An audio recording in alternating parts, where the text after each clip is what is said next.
आज की इस प्रेस वार्ता में मीडिया के तमाम बंधुओं का स्वागत है।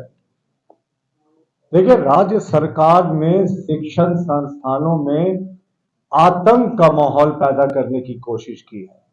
जिस तरीके से लगातार रेड्स हो रहे हैं, आज इस राज्य के 2 प्रतिष्ठित यूनिवर्सिटी स्कूल्स में, वो सरला बिरला समूह की बात करें या उषा मार्टिन ग्रुप की बात करें, जिस तरीके से रेड्स हुए हैं और कुछ नहीं मिला, जो अभी तक सूचनाएं आ रही हैं, ये साफ तौर पर है कि हेमंत सोरेन बदहवास हो गए हैं अपनी निश्चित हार को देखकर, और अब वो शिक्षण व्यवस्था को टारगेट कर रहे हैं।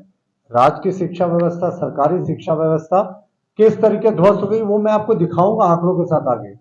लेकिन सबसे पहले बात करते हैं कि आज जो प्रतिष्ठित सरला बिरला स्कूल, सरला बिरला यूनिवर्सिटी और उषा मार्टिन यूनिवर्सिटी, जो साउथ के हिमाद्री ग्रुप के द्वारा संचालित है, उषा मार्टिन यूनिवर्सिटी, उसमें जो रेड्स हुए ये बेहद निंदनीय है।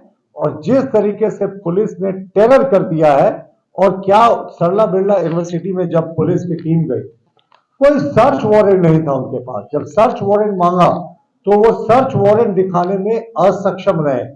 इसके अतिरिक्त चुनाव का समय है, चुनाव आयोग का कोई निर्देश को जब मांगा गया वहां के सुरक्षा पदाधिकारी के द्वारा, तो वो चुनाव आयोग का भी कोई निर्देश नहीं दिखा पाए कि यहां सर्च करने की कोई आवश्यकता है।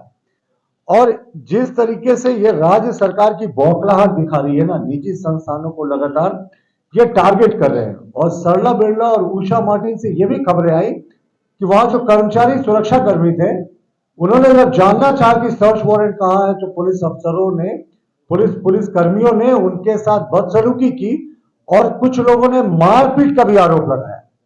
आप बताएं, शिक्षण संस्थाओं में बहुत जगह आज छात्रों का परीक्षा भी चल रहा है, तो इस परीक्षा के क्रम में अगर पुलिस का रेड होता है और पुलिस को कुछ नहीं मिलता है, टाइम टाइम फिक्स हो जाती है हेमंत सोरेन की योजना, तो क्या मैसेज देना चाह रही है यह सरकार?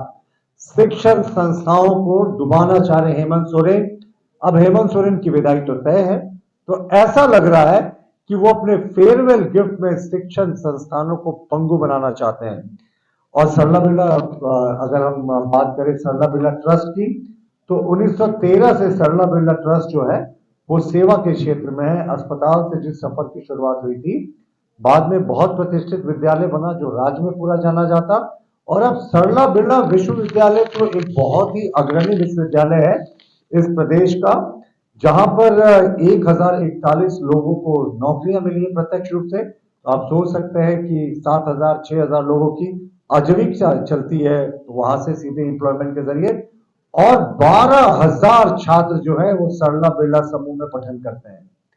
इस पूरे व्यवस्था को डिस्टर्ब करने की कोशिश जिस तरीके से राज्य सरकार के इशारे पर, हेमंत सोरेन के इशारे पर पुलिस ने की, ये बेहद निंदनीय है। उसी तरीके हिमाद्री ग्रुप के द्वारा संचालित जो उषा मार्टिन विश्वविद्यालय है, वहां भी हजारों हजार छात्र पढ़ते हैं और वहां भी सैकड़ों लोगों को प्रत्यक्ष रूप से नौकरी दी गई है।